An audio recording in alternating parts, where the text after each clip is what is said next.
How's it going? Nice to see everyone again. We're back again for another episode of Keto, Comedy, Yoga and Drugs. And Francis. Yeah, and me. Well, thanks, mate. Nice that I'm in those categories. Yeah, I'll pick two, maybe for the show, I'll pick two words. Like, I'm going to stand beside keto and yoga. You can have comedy. Yeah. And potentially drugs. Do you remember when you used to do drugs? Yeah, I remember I used to do drugs, mate. Yeah, they were great until it all went very dark. But anyway, we won't talk about that.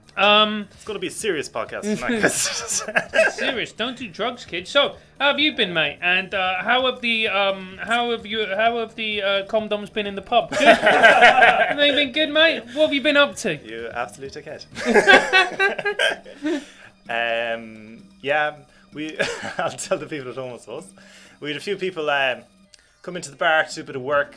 We're going to clean the garden. Everything's closed at the moment, so we're just going to paint the floor of the garden. Yeah. We said we'd get a few volunteers to come in. They turned on the lights in the bar and they found a condom on the floor of the bar. Was it a condom wrapper or was it a condom? Mate, I don't know. Why are you asking me? You brought it up. Well, yeah. Oh no, I just heard that you found a condom. Yeah. Anyway, everyone started rinsing me because I live here and it's the type of thing that I could potentially get up to. And I just owned it. I says, yeah, that was me. That was you? That was me, yeah. Had some lockdown adventures. Right. So, you are the Dominic Cummings of Angel Comedy, quite literally, because you were coming. No, I didn't leave the place. Whoever came here was the Dominic Cummings. It was actually Dominic Cummings that I fucked here. Was it? Did you fuck Dominic Cummings? Is that what happened? Yeah, man. He came over and he said, my eyesight is bad. Is that you, Linda? Yeah. Shagged you while saying Brexit means Brexit. Well done. I don't usually bend over Linda, but okay. See how it goes.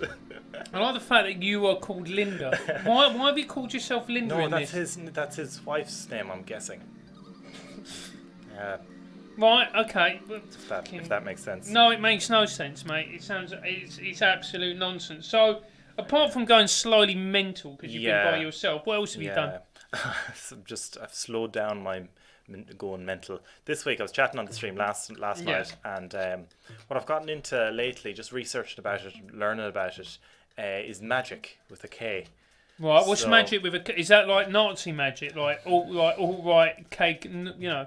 No, Ku Klux Klan magic. Not like that at all. You're thinking of Avengers Civil War when the Nazis were trying to make magic stuff. Yeah, exactly. It's not that. No, not right, that. Then I've lost interest. Different thing altogether.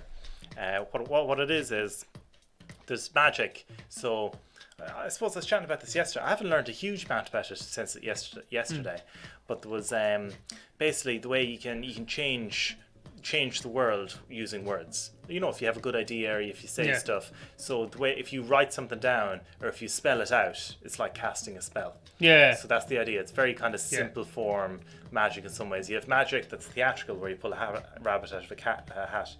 And then you have the other side of magic. So your man, who one of the guys who's really into it is your man who wrote V for Vendetta and all that. Mate, this is some top level virgin shit you're talking about here. I want you to know this. You can't accuse me of fucking in the bar and then call me virgin. Mate, just because you're not a virgin doesn't stop you from behaving like a virgin. I'm such a virgin that you caught me fucking in the bar. You still think I'm a virgin because of the virgin shit I go on about. Yeah, exactly. So anyway, you were watching your fucking incel channel, yeah? No, it's what the guy who wrote that. He wrote From Hell as well, and he wrote Watchmen. I'm not a huge fan of comics or anything like that, but he wrote all these ones he declared himself as a magician. And I look him up online, and who's he friends with? But him and Stuart Lee do loads of little podcasts and stuff together. Okay. Stuart Lee must be in on the whole thing as well. Yeah, he's another incel. We love you, Stuart. We know Stuart. You're big fans of the club. Big fan. Come down again. We love having you down. Yeah. But like, there's a little group of them who are like highly intelligent people, but then they're kind of, when you see the YouTube videos, it's like they're into magic. It's like, how does that work? How are they into magic when it just seems like Ouija boards and that type of thing? But they're into the idea of magic, that words, if you're an artist, you can kind of create things that will change people's mind. Well, you can kind of put them out into the world. That kind of sense of picturing yourself as a magician or someone that can change things. Artists and creators and definitely Yeah. comics and stuff like that, we'd be drawn to it. So chances are, when you write a joke or something like Yeah. that, and it gets people thinking about something in a new way, and it makes them laugh or something like that, you're casting a spell over them. Yeah. You're kind of putting something inside their mind that they didn't think of before. They're just dick jokes, mate. Have you ever thought of yourself as a comedian? Meow. No, mate. I just see myself as a facilitator of laughter. Oh, that's quite nice. No, Yeah. it's not. It's cunty. Oh, no, you don't need to put yourself down. Enough people do that to you anyway. Yeah, it's mate. I am on the internet day in, day out. I see the filth and nonsense that people write. Yeah. You were sound. I was thinking about kind of for the show nearly hitting all the big points, hitting like comedy and the yoga and the keto and the drugs, hitting them all, and then maybe chatting for about each of them for a little bit. So it'd be nice in this week's show if we kind of chatted for say 15 minutes about keto, and then jumped over to comedy and then stuff like that. Kind of worked it around that way. So if you don't like the keto stuff, you can go back in 15 minutes. Yeah, absolutely. I will say this. I said this before the stream. I've cheated on keto, mate. I've had a plate of gnocchi today. Play the gnocchi. Yeah, I mean, you're Irish. You must fucking love gnocchi. Yeah, little bits of potato. Come on. I know. It's like when you're living the keto life, it's the first thing people do ask me about. It's like, how do I look my parents in the eyes and say, like, on Christmas, no potatoes? Like, Yeah, I mean, it must be painful. I mean, it's tough going, but like, it's tough. It's tough doing the diet, but I'm nearly coming to another angle or another side of the diet as well, where I'm almost like, do you know, it was when I was reading about the 8 limbs of yoga, right? And how you're meant to be like, you're not meant to have attachments to like possession. You're not meant to really have possessions, or you're not meant to be attached to certain things or stuff sounds like that. some kind of hippie shit. Yeah, carry on. It is. That's exactly what it is like, you know. But you're not meant to be attached to certain things. But like when I used to say eat sugar, I didn't think about sugar at all. I just kind of just ate it, and it was grand, and it was fine, didn't matter. But then once I gave it up, I was thinking about it a lot, and it was like suddenly it was a big bit of my life. You know, I was thinking about not having it. So I was actually more attached to the idea of sugar and everything like that than I was without it. So then when I was thinking about it as well, I was almost thinking that if I need to give up sugar but not be attached to it as well. So like if I'm not going to have sugar, I just need to walk around and just be chill with it. Just I'm not having sugar. Not be like I'm not having sugar, you know, because then you're more attached to it. So you have to give up attachment. So what I'm trying to do now is I'm trying to give up attachment to some of those kind of bad foods and things like that. So much so that I can have them if I want, but then I usually most of the time just don't have them. But they're still part of my diet. Still, I'm not like thinking about them and stuff like that. What about cocaine? Cocaine, well, yeah, no, there are things that change your mind. Yeah. Like, so that'd be like your caffeine or your or sugar or any of those type of drugs, mind-altering drugs or stuff like that, or substances. They kind of change your brain. Like the natural state of the human consciousness is to be kind of blissful, to be at peace, to be in the present moment. And anything you take will kind of will speed up your brain and make you think about the future or the past or kind of worry about stuff.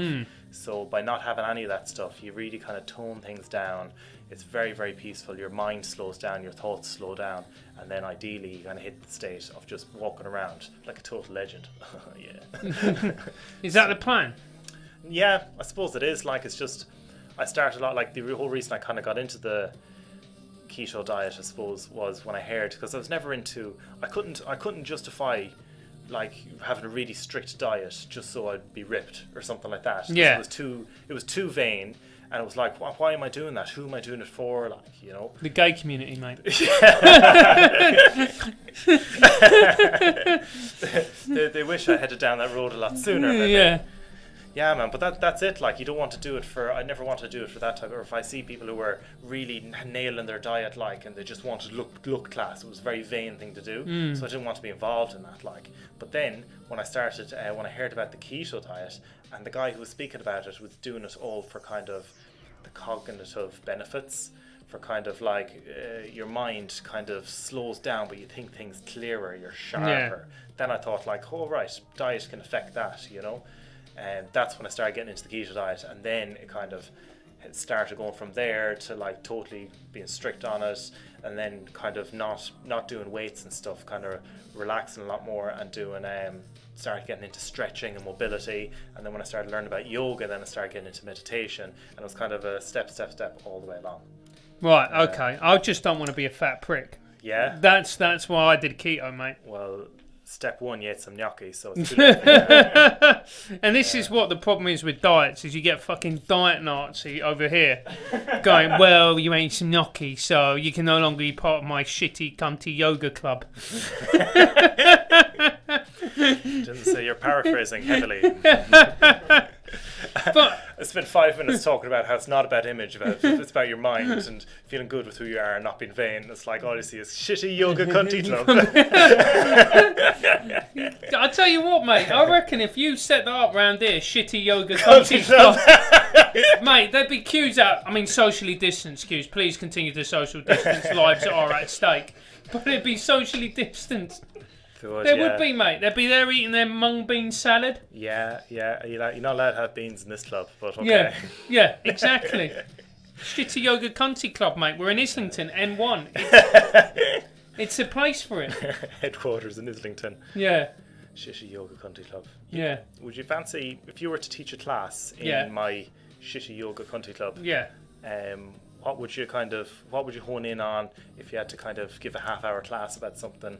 What would Francis Foster teach to the students of Shitty Yoga Country Club? Shitty Yoga, I think it'd be. It's even got a ring to it. Isn't it? Yeah. It's fucking better ring than Keto Yoga Comedy Junks. Shitty Yoga Country Club. Mate, that's... Can we do new graphics, Morgan? Rebranding. Shitty Yoga Country Club. Mate, it is. Shitty Yoga... SYCB. Man, it does. It should bring people in, and then once they see how anyone could be part of the Shitty Yoga Country Club. Yeah. And no, that's not the point of it, mate. The point is that you're an exclusive club where you look down on people who don't look like you. Mm-hmm. That's the SYCC. The SYCC, yeah. I don't know how to put down my water. Oh, I should have got a table for you or something. Yeah, you should have got a table, mate. Anyway, what would I teach? I would teach the best way to look down on other people while still thinking that you're very liberal. Yeah, yoga tends to kind of take the very different attitude, as in, like, even if you can't do a pose or something, if you can't do something, they'd still think everyone's equal. There'd be very little looking down on them. Nah, everyone still looks down, mate. Don't fool me with that bullshit. Do you know what? You know how I know I'm a terrible boyfriend? Right, it's about 3 of my ex-girlfriends, women I've gone out with, have become yoga teachers. That's how you know a middle-class woman has hit rock bottom, mate. When she wakes up in the morning and becomes a yoga teacher. Yeah, that's pretty tough going. It was so traumatic.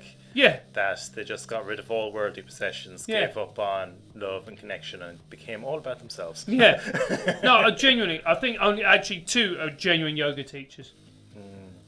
They are, I was rock bottom for them. That's the moment they woke up and they went, right. Yeah.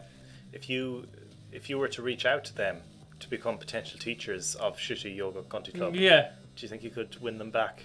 Yeah, I could, mate. I could. One lives in Yorkshire, one lives in the States, and I could, invite them over. Yeah. You know, I think that I say, look, you've done great. You've been doing great in your life for the last few years. I think it's time you took a backward step. Yeah. Why don't you delve into the past? So I read this thing today. When you dig into the past, all you get is dirty.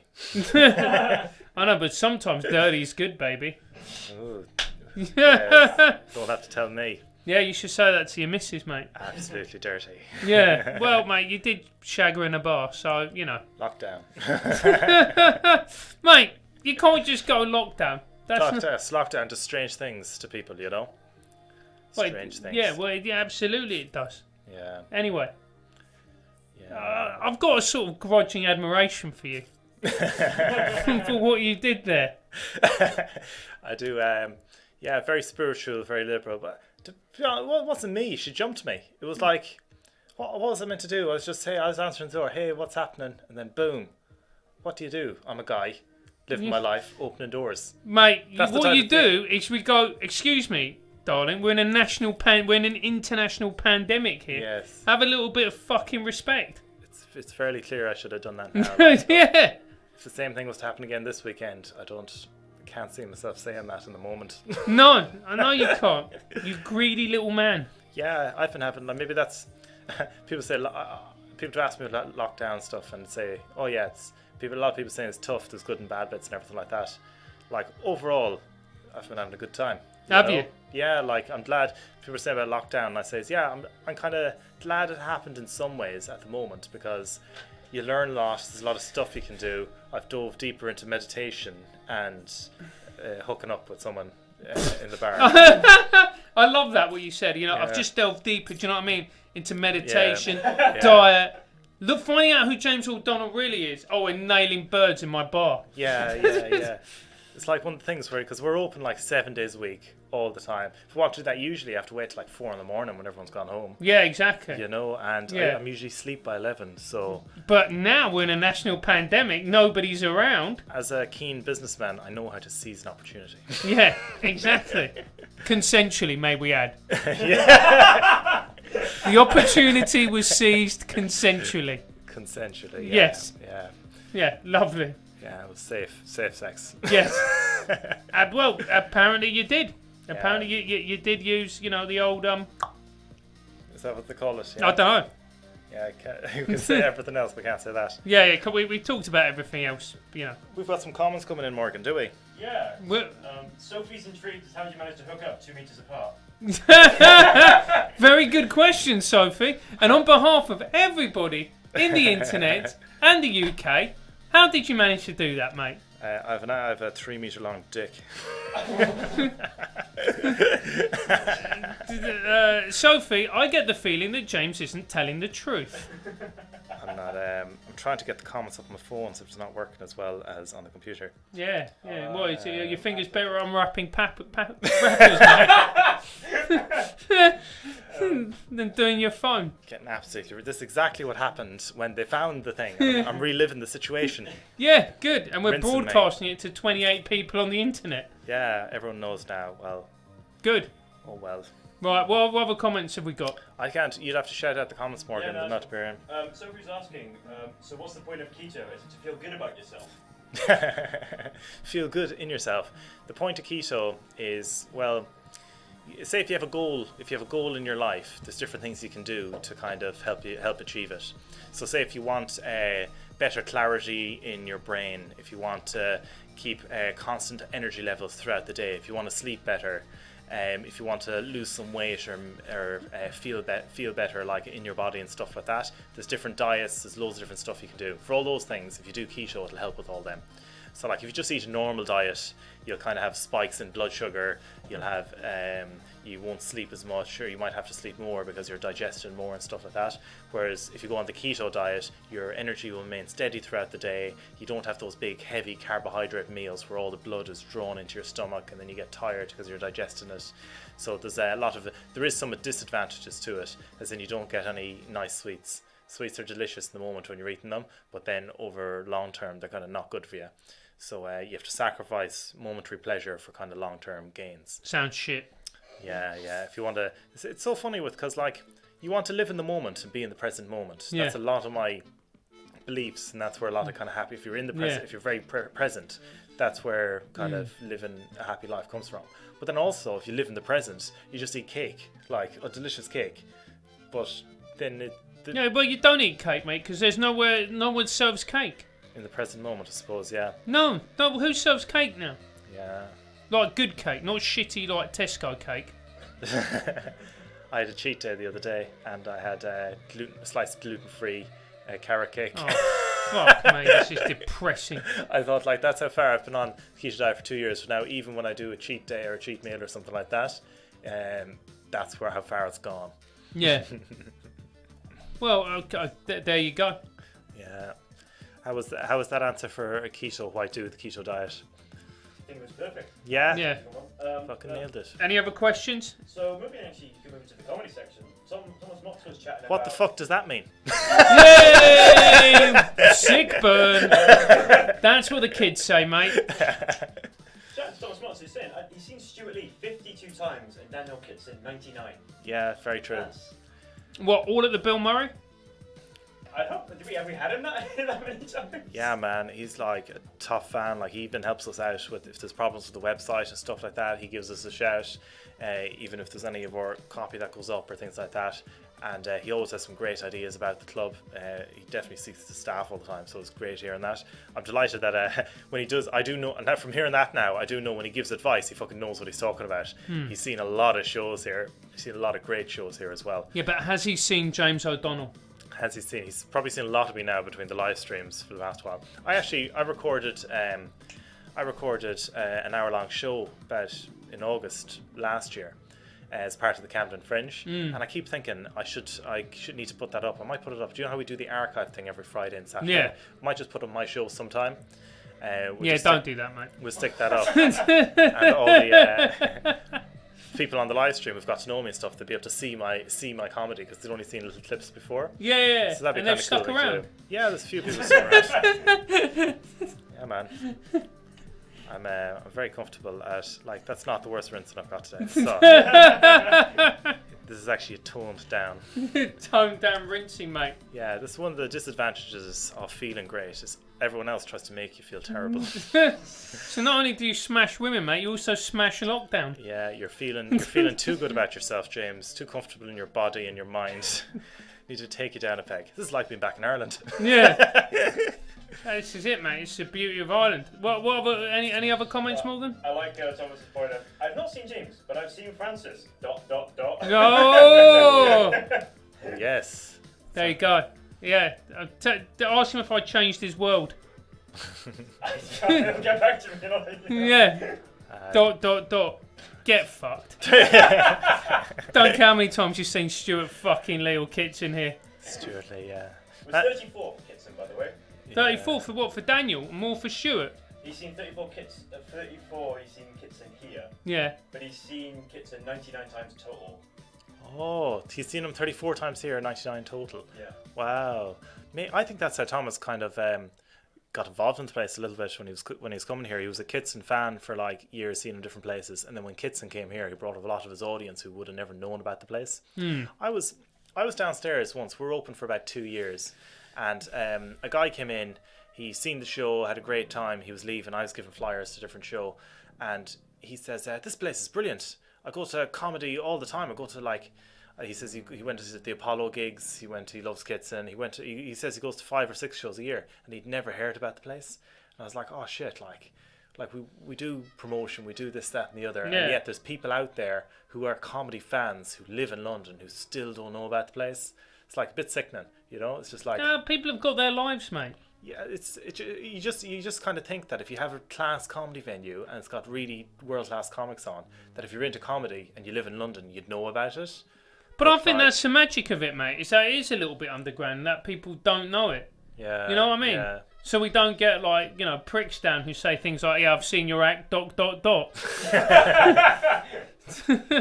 think that's going to hurt you for the rest of the stream. For the rest of my fucking life, Thomas.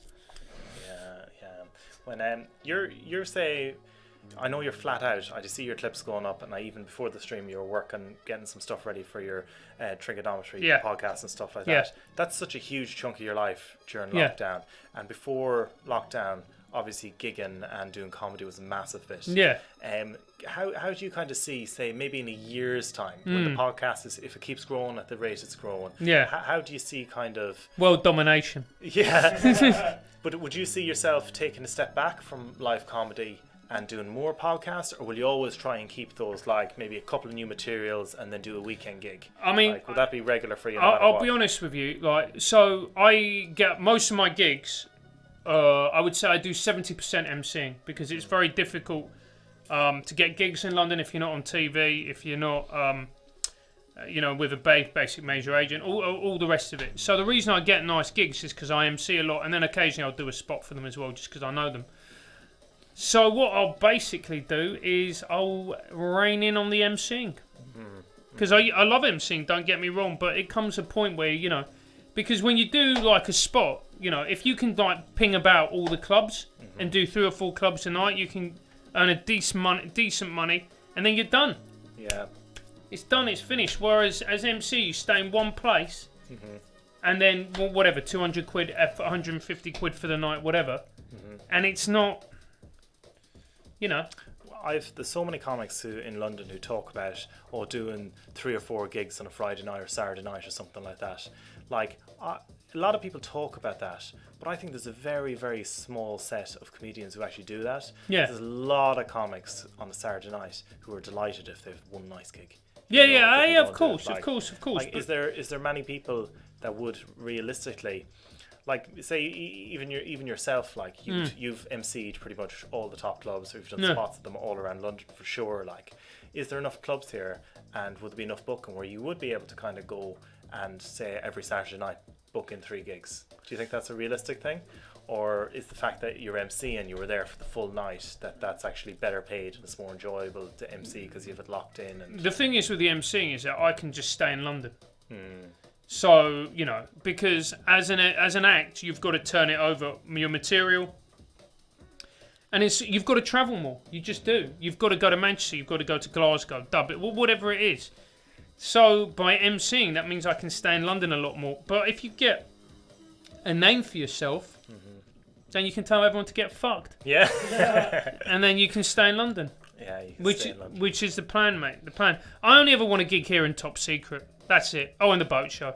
Yeah. And Covent Garden Comedy Club. That's a great place. Yeah. But the vast majority of places, you just and headliners, that's good. Yeah. But there's about 8 clubs that I enjoy gigging at.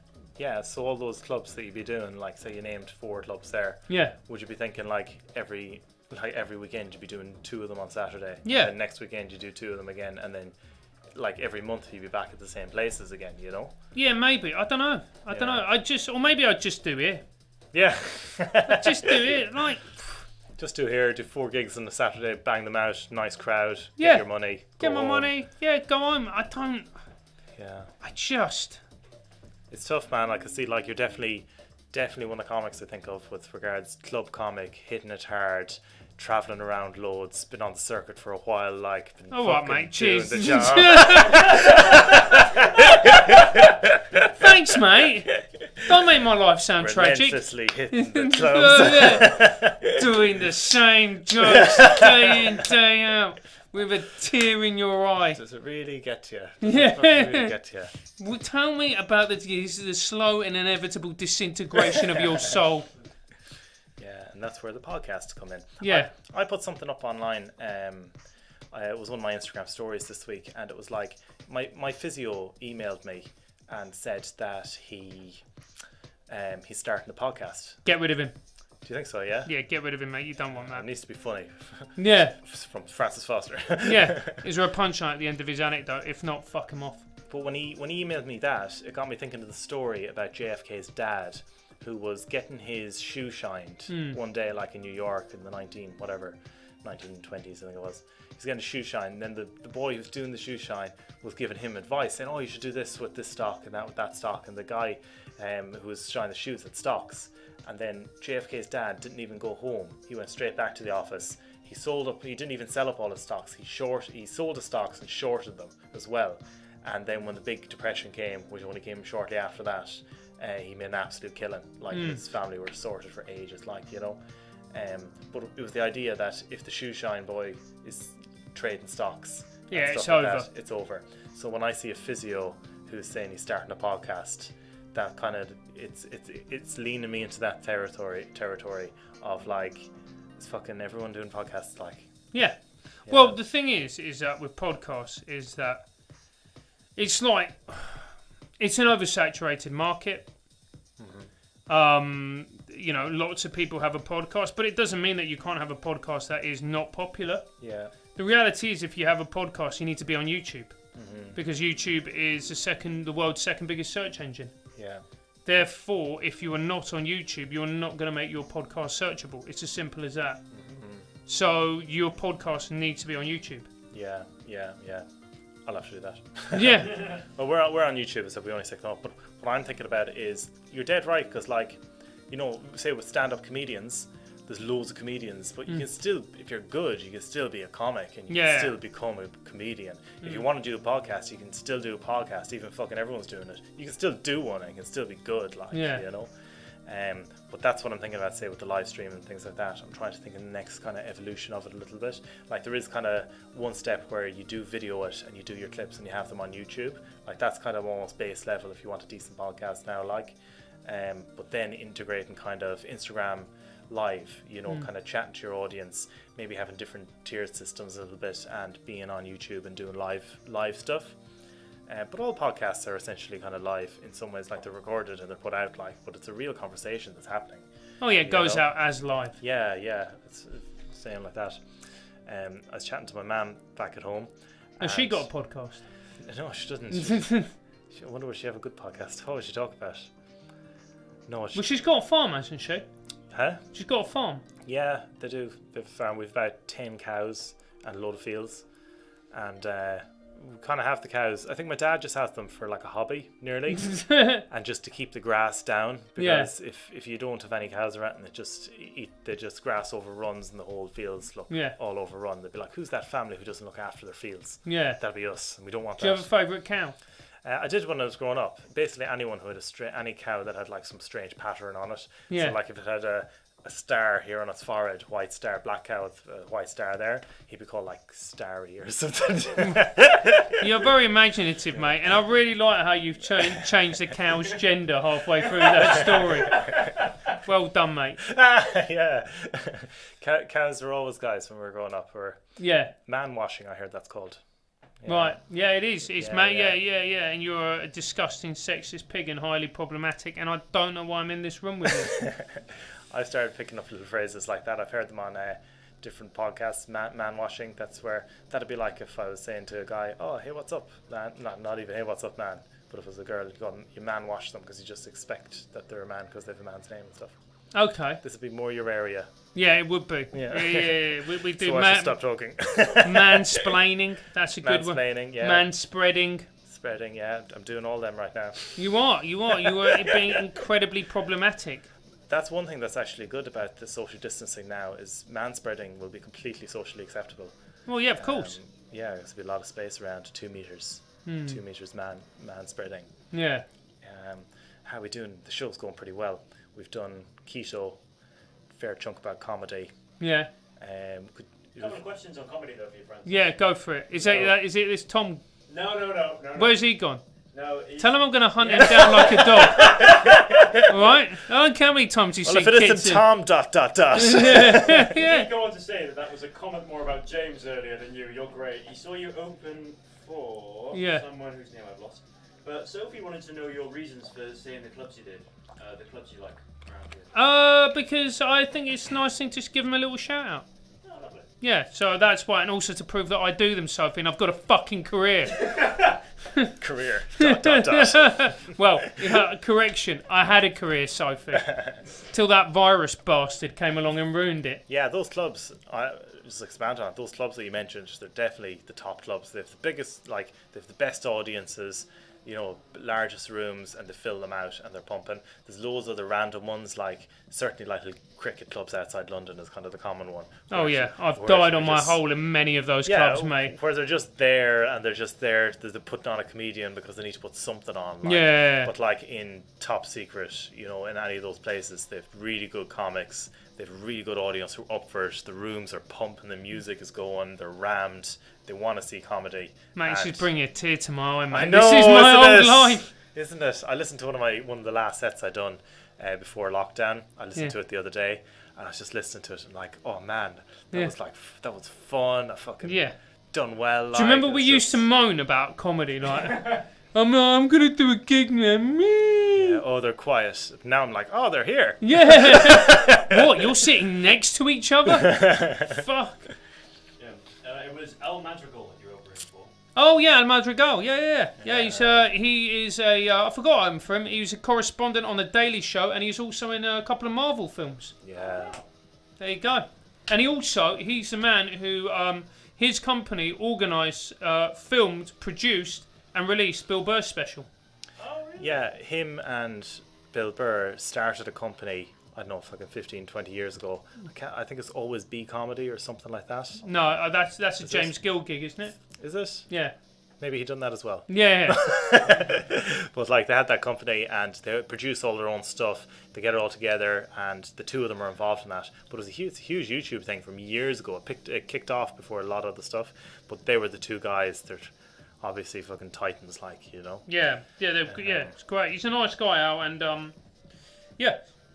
he was a guy who his company in conjunction with Burr, which was Paper Tiger, the special that was released on Netflix. If you haven't seen it, go and watch it. We watched it at the Royal Albert Hall. That was a great gig, wasn't it? Yeah, me and you sitting beside each other. Yeah. Well, I'll tell you what. Do you know what? I miss human contact, mate. Fuck it. I'd have you sitting beside me. Daniela was wondering, when do you think it's possible for us to pop to the BM for some social distancing comedy? And Josh has asked if you could lower your mic a little bit, Francis. There you go. There we go. Okay. He didn't put that in the comment section, did he? No, he Yeah. When are we going to start kicking off stuff? Like what was the latest I heard? Middle of July was when they were talking about you can potentially open bars and clubs if you can remain socially distant. How are you gonna? It's so stupid. Yeah. How are you gonna socially distance? What, you're gonna socially distance in a urinal? Yeah, the toilets here, like. No, but any toilet. One of our directors joked the other day that they have reason to believe that the corona actually started in the toilets here in the Bill Murray. Probably did, mate. Probably did. Like the biggest, as like director of the club, the thing that I'm trying to figure out and thing I'm trying to work out is what's the tipping point where we're better off opening or better off staying closed. Like say if we open up and no one comes because everyone is afraid to come out to shows and stuff like that, and no one comes, then we're paying staff wages, we're paying for stock that's going to go off, we're paying for light and heating, you know, so we're losing more money if we open than if we stay closed. But then we try and find the balancing point where if we do open and some people start coming Monday, Tuesday, Wednesday, and then we can fill up Saturday, Sunday, then it's kind of like, yeah, we can definitely open because we'll break even, like, you know. But the problem is, we used to be quiet a little bit during the week. Yeah. Not quiet, but like, you know, we'd be like 75% full during the week, and then we'd be 100% full Friday and Saturday. Yeah. And then we'd do all right. We'd be able to pay our bills. Definitely worth opening. If it drops down to fucking 50% every day of the week, then we're kind of thinking, like the business plan that we built up and the way the place works with overheads, with the size of the staff, with all our background staff, with the size of the room and everything, it's built on that model. We're 75% full during the week, really ram it at the weekends. That's what we do, and that's how we can kind of keep going, and that's how we kept going for about 4 years. Whereas if everyone drops down to 50%, then we're kind of like, all right, can we get a rent reduction? You know, can we get, will our electricity bills kind of drop down enough? Do we stop using the air conditioner because it costs us 200 quid a month to like run it and stuff like that? Like there's things like that I'll have to look at, but we don't know until people start to. You need to kind of just open up and see what happens, and then gamble staff wages for a couple of weeks and think like, oh, if people come, great, and then we'll keep going. We can build up from there. But we're an events-led venue, so it's a different situation than other pubs around the place. Yeah, but I think most pubs are in this situation to a greater or lesser degree. You look. And I was talking to an investor in our podcast, right? And he's somebody who's in the arts, and he's fairly high up in the arts. Every live venue, whether it is music, whether it's theatre, whether it's comedy, it's all fucked. You can't look. The fundamental truth is you can't socially distance. Mm-hmm. You can't socially distance and go to the theatre. You can't socially distance and go to the cinema. You can't socially distance and go to comedy. The entire point of it is that it is a live medium where you are sitting down and experiencing the same thing closely and tightly packed in with a group of strangers. Mm-hmm. That's the magic of it. Mm-hmm. I don't know. I just don't think you can do it. Yeah. I think we need to turn this into a sex club. I know someone that could get it gone. Who? Yeah, you could, my man. Yeah, I don't want if I had a plan where this could be the best sex club in the world. Yeah, I'd consider it. Yeah, what would you do to make it the best sex club in the world? What would I do? how would you make this the best sex club in the world? You have to get some. You have to somehow get some investors and get some celebrities down. Yeah. Then you get the paparazzi to take a picture of them. Yeah, but you've got to get the right celebrity. You can't have Ricky Gervais down. Do you know what I mean? You need a sexy celebrity. Yeah, I need a sexy celebrity. And did you ever hear that story about Rihanna who went to the sex club? No. She went to a sex club in Paris, right? Great. This is maybe a couple of years ago or something like that. Anyway, she turned up. It's kind of a famous enough story. Some people know it. But she turned up to the sex club, went around, licked out like 10 girls and left. And then they were all leaving with the story and no one believes them. And then sure enough, she was fucking photographed when she was leaving. And then people confirmed the stories and everything like that.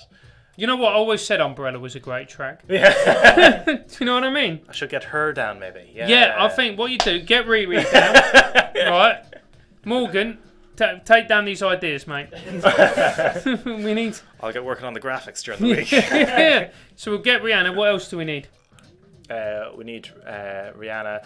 You know what would be an interesting sex club to kind of set up, but I couldn't be involved in it. Why not? If it was just one for all girls or something, that's like really that'd really take off. Look at that little smirk on Morgan's face. I'm saying nothing. Yeah, it just went off. And then we charge lads to work behind our bar. No, because you're going to get a pervert who's going to be there, and you're going to. Yeah, we need bouncer as well. No, mate. Get if that you're going to girl have from men Game working of there, they've Thrones. got to be gay men. You can't have straight men working there. Oh yeah, that's a good call actually. Yeah. Yeah. So you get some gay lads in.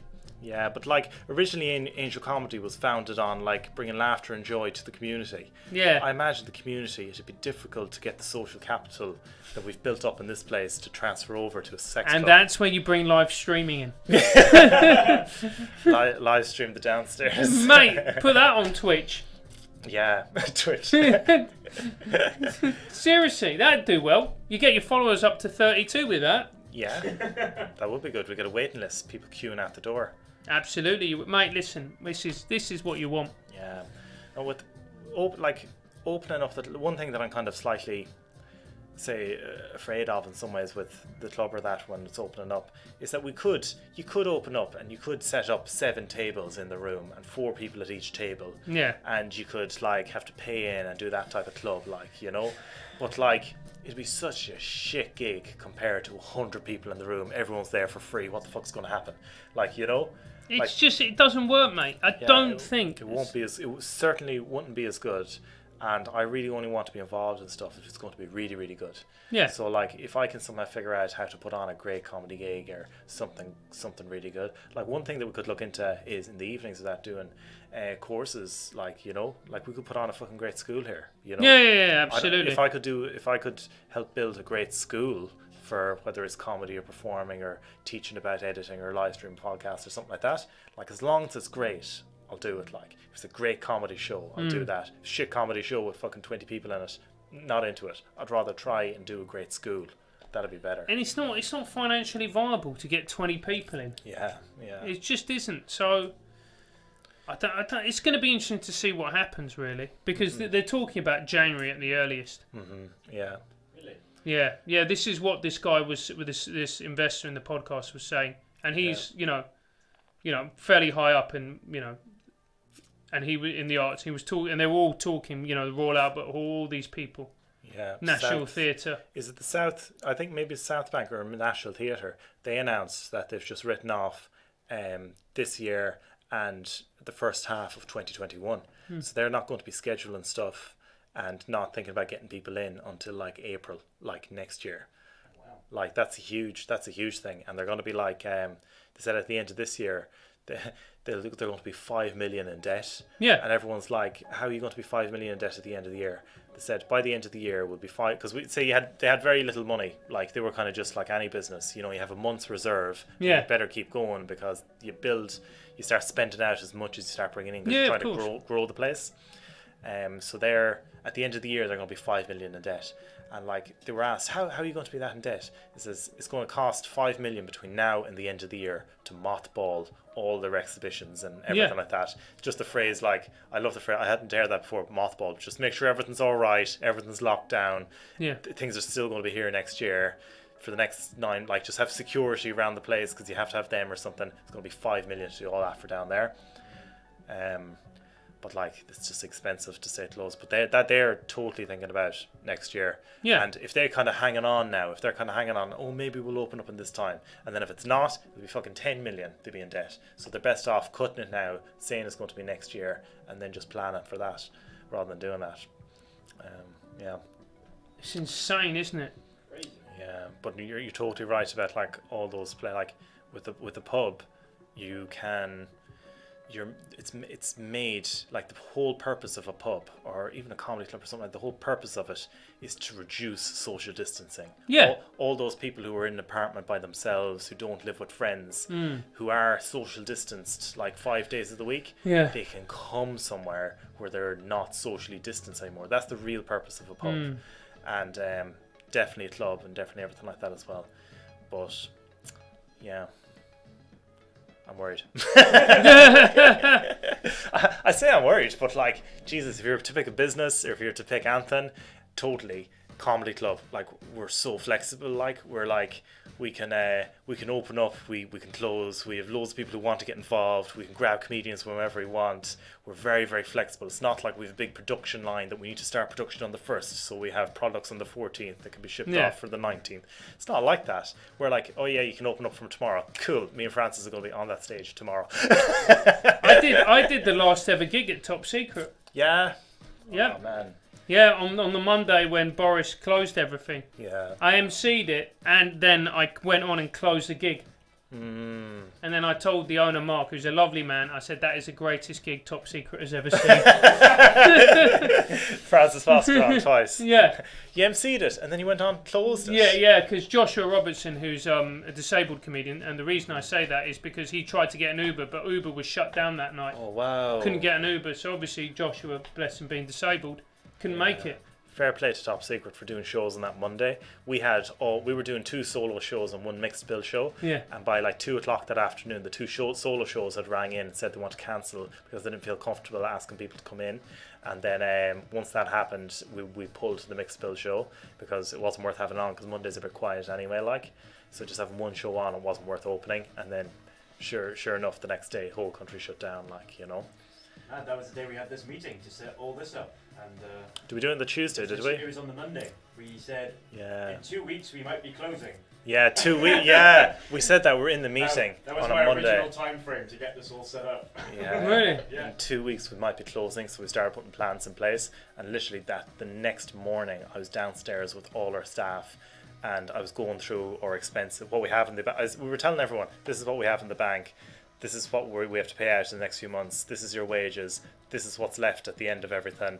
And Morgan, can we get it up, please, so we can get the numbers? If you want to see the numbers, you can go. If you sign up to our Patreon, like our opening letter, full on explained how much we have left, how much it costs for the rent. Can I just make it clear? I didn't ask to be paid for the course that I did. Nor that month's emceeing. Just one of the good guys. I'm really fucking hungry. Please give me money. But just one of the good guys. Don't like to talk about it. Yeah, we're coming to bed 10 to 9, and we still have to really hit on yoga and drugs. I like it. I mentioned the money that's owed to me. Yeah. James says, we need to talk about yoga now, Francie. And like, if all the people that it's not only the comics that were really set, like everyone had been so sound with regards making sure we had enough money to get through the lockdown and everything like that. Not only the comics like still yourself. Waiting for thank you. Yeah.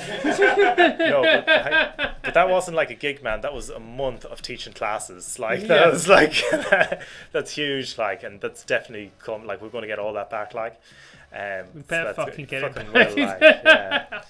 But yeah, everyone is so good. But one thing that was like all the audience members as well. Yeah. So we had all these shows booked for a month ahead or 2 months ahead, and we're saying, "Oh, listen, lockdown," and then everyone, without even being prompted, a lot of them said, "Oh no, hang on to it. You know, when the gig is rebooked, you just let us know." Like, yeah, man. Like there was like people are cool, man. There's probably like 5 people out of a few hundred that didn't kind of correct because all our tickets are like £5. Should we dox them? Should we get them out? All the names that wanted the money. We just started running through the names like Gary Phillips of Southend. You're a cunt, Gary. No, Gary's all right. He was good. Yeah. All right. So you want to tell us? Have you been doing any yoga, Francis? No, I haven't, mate. I haven't. I do my little weights every Your day. little weights, yeah. Do my little weights. They're only about 6 or 7 kg, but I do the little shoulders, little biceps. Yeah. If you were chatting to someone who hasn't worked out yet during lockdown and would like to start doing a little bit, I've told them they've wasted their time. It's too late for them now. It's at this too stage, late. Yeah. Yeah, they should just give up. Say if they were a bit more positive than you, would you have any advice for them? What would you say? Like, you kind of go backwards and forwards between working out or having a trainer or doing stuff like that. Yeah. You've been fairly solid, like, actually, over in fairness to you, for the past year or two. Yeah. But like, say to someone who isn't, like, I'm very into it. It's part of my life and stuff. Yeah. But say if someone who wants to get into it, what were kind of some of the difficult things that you to kind of overcome a little bit to just make sure that you're getting after it every day? Do you know what it is? Well, number one, it's like, it's really disheartening being shit at something. I mean, that's it, and especially for men. I'm not sure if it's as big a problem for women, but with men, it's a male ego of it being you're being shit at something. So I'd say that's the number one. But it's about feeling the pain and just carrying on and burning through. So I think that's the most important thing. And ultimately, don't do it because you want a type of body or anything of that. Do it for reasons that are important to you, which is, i.e., you want to pull more birds. Do you know what I mean? I remember one time I was reading this thing online, and it was a story about that. Except it was from a girl's perspective, where she said she couldn't go to the gym because she was overweight and she was getting on the treadmill, and she was just really, really embarrassed. Yeah. There's all these people down the end doing heavy weights and stuff like that, and I remember, like, maybe it was almost like a synchronicity or a coincidence or something. But later that week, sure enough, there was someone who was on the treadmill who was like very overweight, and I was walking by them. I was going down doing the weights or something, and when I seen them, I just really wish that I could kind of impart like anyone who looks at them who's in the gym, you have nothing but admiration for them. Like, there's no 99% of the people who go to the gym are just normal people who are sound. Like, so if you see someone up there who's just trying to lose a bit of weight or trying to get on top of their health and stuff like that, and then you're a dude who's hitting the weights or something, you look at them and you think, geez, they're going after it harder than you are, because I can do it. I can just turn up and do the weights. It's grand, like, it's enjoyable. But for them to do it, to get over that hurdle, we've nothing but admiration for them, and it's a shame to think that they might be thinking, oh, everyone there is laughing at me. It's the complete opposite, like. And I think it's important to remember that most people who go to the gym are complete and absolute narcissists and are only interested in looking at themselves and their own body in the gym. Yeah, that's why they have all the mirrors down the weight section. Yeah, no one cares. Everybody's like the people overweight are like, oh, people laugh at me. There's just all the roid heads going in the mirror. That's all anyone cares about. I missed the gym. You missed the gym, yeah. It felt really like, I think going to being narcissistic might get you going there, might make you start doing it. But then once you start doing it and you start feeling really good, and you get that burn in your muscles and they heal and they're stronger and you're eating better food and you're sleeping better and you're feeling better, that's what keeps you going back, like, So, like, if it is narcissism that gets some people in, although I do see those, like, Jersey Shore people and fucking shit like that, that they're all tanned and they're all tight and they've all those muscles and they're just, like, really pent up, like. And that was me when I was, like, in my even earlier mid-20s, where I was very much like, I was just doing everything like that and I was just tightening myself up loads. And, like, fair enough, my muscles were looking stronger and they were looking better, but, like, I was hunching over my back. I saw a video of myself from, like, maybe a year and a half ago, and I was walking around, I basically, like, had a fucking hunch. Like, it was no wonder my upper back was, like, really sore for a long time. And, like, now when I see myself, because I'm doing the yoga and I'm doing totally different strength training, I'm, like, much more opened up, like, and I feel better. And the idea of going to the gym now and crunching out some stuff like that to try and make my chest look pop more or something, it just seems mental. Whereas, like, I thought I was doing the right thing 10 years ago. Yeah, I know what you mean. When I was going to the gym, I was basically I upset some neo-Nazis online. We've just 5 minutes left, Francis, but go on. They're not Nazis, they're nationalists. Fucking idiots. There might even be one watching this. If there are, go fuck yourself. Anyway, so at one point I got quite worried, so I went to the gym and I was like, right, I'm going to work out. And I got my PT Errol, big love to Errol, lovely man, love you Errol. and can't afford you anymore, sadly. No more comedy. And then so we were just working on like MMA, like punching and all that, and that was really good fun. I really enjoyed that. I think part of what makes exercise fun is if you combine it with learning a skill, so you give yourself a purpose. So even if you like playing five-a-side with your mates, that's an excellent aerobic exercise, plus you socialise with your mates, plus you're having fun. Yeah, no, that's totally, like, it's only when you're saying that now I realised, like, I was lifting weights in the gym and I was just trying to add numbers. Yeah. It's just getting bigger. But like now when I'm doing yoga, it's like I can nearly do a handstand. Like, Yeah. you know, and you're right, you practice, some days are better, some days are worse. But you can see yourself getting better. Yeah. And it's totally fun. Like, I really missed out on learning skills while you exercise. Yeah, of course. And that's the beauty of Social Yoga Cunty Club. What was the name? Yoga Country Club. What was the first bit? Keto Yoga Country Club or something? No, it was social, wasn't it? What was it? I totally made a note. Yeah. Shitty country yoga. You club. That was it. Shitty Cunty Yoga Club. Welcome to Shitty Country Yoga Club with James and Franz Foster. Yeah. Anyway, So Shitty Yoga Cunty Club. That was it. SYCC. we should do a Kickstarter, see if we could start it up here. Maybe that's what the Bill Murray could be during lockdown, because you could do 2 meters apart yoga classes. We could set up that in every room of the place. Shitty Yoga Country Club. Yeah. Where you could do your yoga, you could do your stretching, get strong, do your skills. I could give a talk about diet. It could annoy people. I could annoy people. I try to MC the room, mate. What's your name? You're a dick. Yeah. Whee! You're an accountant. No one gives a shit. Whee! High fives. But you used to do like football exercise when you were younger. Did you play football? I thought you said you used to do Muay Thai for a while. Did you? Yeah, I did when I was 18. Yeah, I used to do Muay Thai for about a couple of years. Yeah, man. If you could do a couple of years of that, did you ever try and condition your shins? Did you start doing that? No, yeah, we did that. Look, I did Muay Thai purely for the fitness. I'm a massive pussy. There's no way. And because when I was 17, 18, I was pretty much the same size I am now, and I used to work out a lot. So I used to do Muay Thai and do weights training sessions 3 times a week. Mm-hmm. So in intense cardio than 3 weights. So I was quite big. Mm-hmm. And I had this little Thai boxing instructor. He was a little fella called Nop, right? And he was a former Thai boxer. Uh-huh. Right, and because he wanted to demonstrate on how to fuck someone up, he picked me because I was quite tall and quite big, and just basically smashed me. Yeah. Every lesson. And then you'd always get some woman at the back going, excuse me, I didn't see how you kicked him in the face. Could you do it again, please? And he's like, oh yeah, sure. Bang. Yeah, there's one thing I still have never got my head around. It's like, I love when someone holds up a pad and you swing your leg and you kick it, hit it with your shin. That feels class because your leg is so strong. It's literally like swinging a baseball bat. That strong.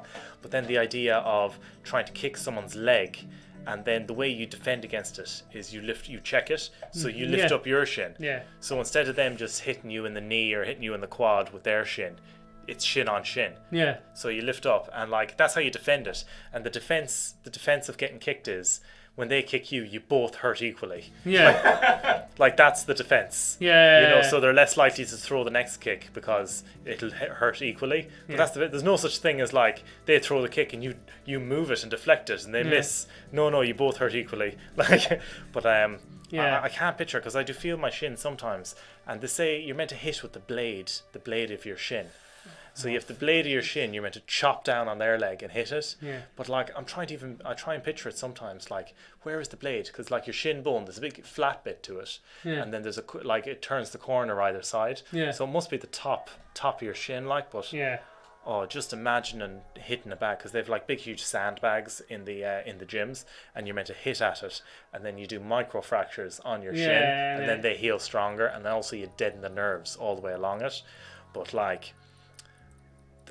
It's painful to do, it's damaging, and I couldn't imagine. But the thing is, people do MMA fights and they go into it, they'll be boxing, they're doing everything like that. Like, it takes years to condition your shin. So these people who are doing like 6 months training doing the first fight, all you have to do is be able to kick them, and then they're dead. Like, kick their legs, they can't defend it, it hurts like fuck, they fall over, it's over. That's the only thing you need to do. Like, I once went to a Thai boxing tournament.